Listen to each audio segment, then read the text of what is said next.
My name is Nickel, and these are 10 weird facts about Yandere Simulator. If you haven't checked out the other videos on the channel like Weird Facts Dark Souls or some of the gameplay in Gmod, don't forget to check them out as well. Let's kick this off with number 1.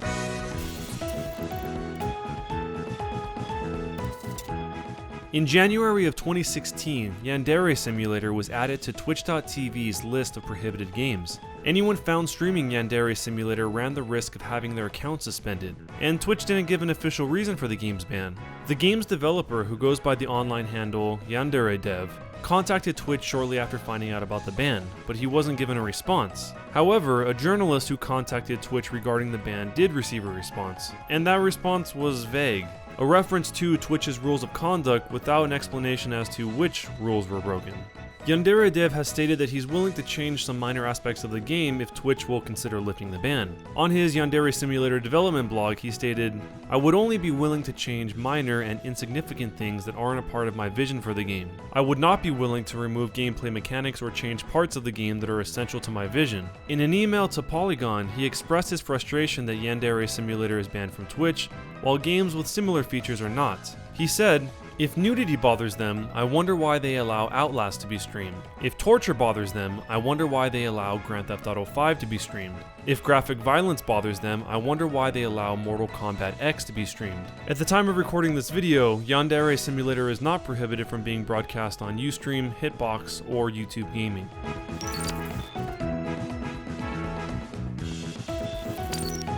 There's an Easter egg in which the school children appear nude. Yandere Dev explained the Easter egg as being a reference to Attack on Titan, the wildly popular anime and manga, which makes sense since the character models are scaled to the size of Titans. Yandere Dev referred to this as being one of the things he would remove if doing so would cause Twitch to remove Yandere Simulator from its list of prohibited games. In his email to Polygon, he stated, "If Twitch's problem with Yandere Simulator is something innocuous, like the Easter egg that turns school children into naked giants, similar to the creatures from the popular anime Attack on Titan, then I would have no problem covering up the character's nudity with skinless textures to resemble the skinless Titans from the show."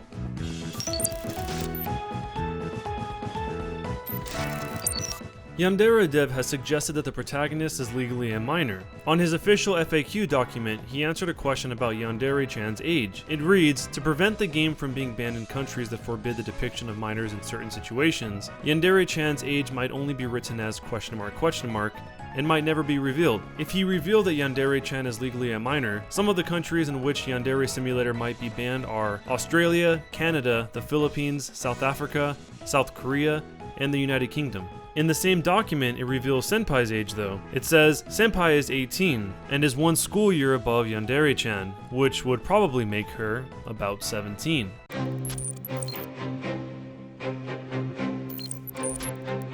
There's a mysterious woman that Yandere Dev simply refers to as N. Originally, N contacted him to explain that she believed Twitch banned Yandere Simulator due to its sexual content involving minors. Yandere Dev disagreed with this claim. He said banning the game because of underage characters in sexual situations would be absurd for 2 reasons. First of all, there are no sexual situations visible anywhere in the game. Second of all, age of consent is different everywhere in the world. In some countries it's as high as 20 years old, in other countries it's as low as 9. I believe it would be ridiculous to ban Yandere Simulator because of an arbitrary number that changes depending on what country you're in. I pointed this out, and N responded by accusing me of being a pedophile. She demanded to know if he would permit a 14-year-old to have sex with a grown man if the 14-year-old had passed the sex license test that he had proposed. And he said, "Well, obviously, if there's a test that objectively proves that a person is ready for sex, and a person passes that test, then that person is objectively ready for sex. This is simple logic." But N lacked the mental capacity to figure out this for herself. Shortly after he decided to stop talking to her, he discovered that she had contacted someone on Tumblr, and claimed that she had proof that he was okay with sexual molestation of children. She also asked for advice on exposing him. That was when he decided to speak publicly about their correspondence, in case she followed through on her intentions to defame him. One of his closing thoughts on the whole situation was, "I feel deep pity and empathy for her, but there's no chance in hell that she's gonna tarnish my reputation by spreading a completely false narrative about me."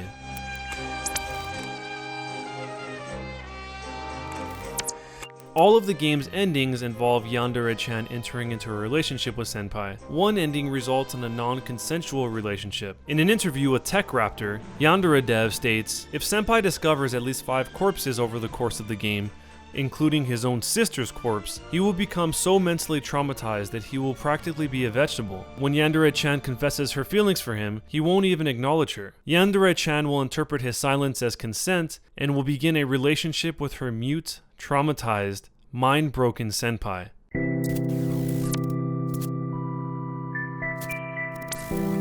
Yandere Dev has revealed Senpai's sister was originally planned to have an incestuous fascination with her brother. Though he has changed her vision of her, she's still one of Yandere-chan's rivals. The FAQ document says, "The original concept for Senpai's sister was a super perverted, super lewd, super jailbaity girl who tries to seduce her big brother. The current concept is that she is an extremely clingy, childish, emotionally dependent girl who constantly begs her brother for attention."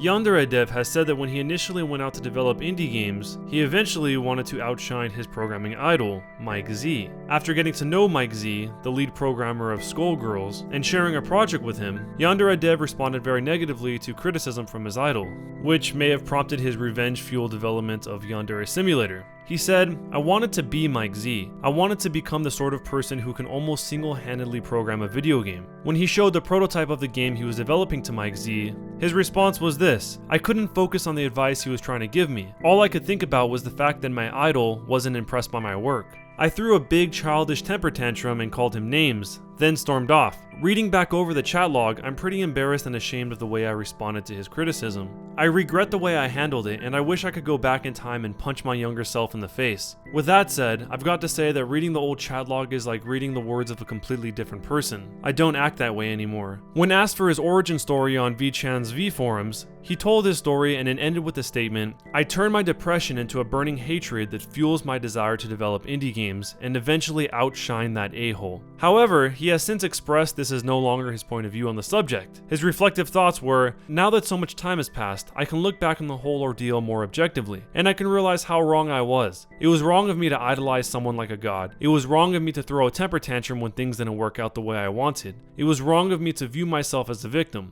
It was wrong of me to hold a grudge about it, and it was wrong of me to tell the story as if Mike was an evil villain who had crushed my dreams."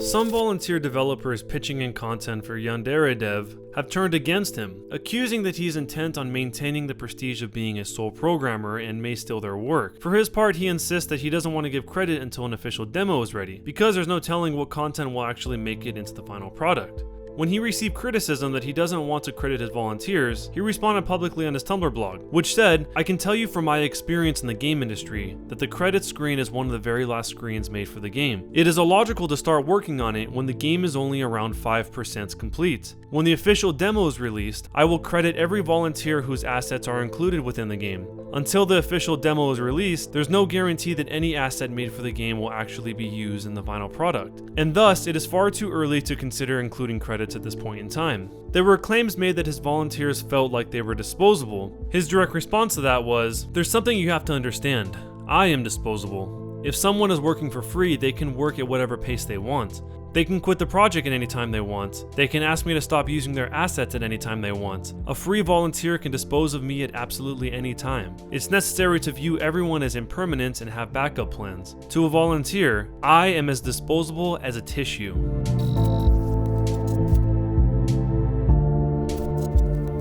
Causing students to commit suicide is one method of elimination in Yandere Simulator. However, players have to go out of their way to cause the suicide of another student. There are more simple, non-lethal methods of elimination. For instance, it's possible to eliminate a student as competition by damaging her reputation. Through spreading gossip and encouraging bullying, her reputation will lower and Senpai will reject her. Afterwards, players still have the option of damaging her reputation further, even when it's not necessary. If her reputation reaches -100 or lower, the bullying she faces will cause her to commit suicide. It's also possible to cause a murder-suicide in Yandere Simulator. This elimination method is only available to players who kidnap, restrain, and torture a student in Yandere-chan's basement. There are disadvantages to doing this, since torturing the student is time-consuming, and doing so can cause you to miss out on valuable time before and after school, which are the only times in which certain activities are available. To torture her to the extent needed in order to cause the murder-suicide, you'll have to miss school to torture her, and missing school will lower your reputation, which can cause a game over. Once she's gone through enough torture, she'll mindlessly perform tasks for you. At this point, you can take her to school and make her kill someone. After doing so, she'll turn the knife on herself and commit the suicide right then and there.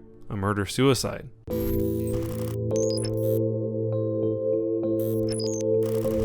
Some students engage in a practice called enjo kosai, which is the Japanese phenomena of schoolgirls going on dates with middle-aged men in exchange for money or gifts.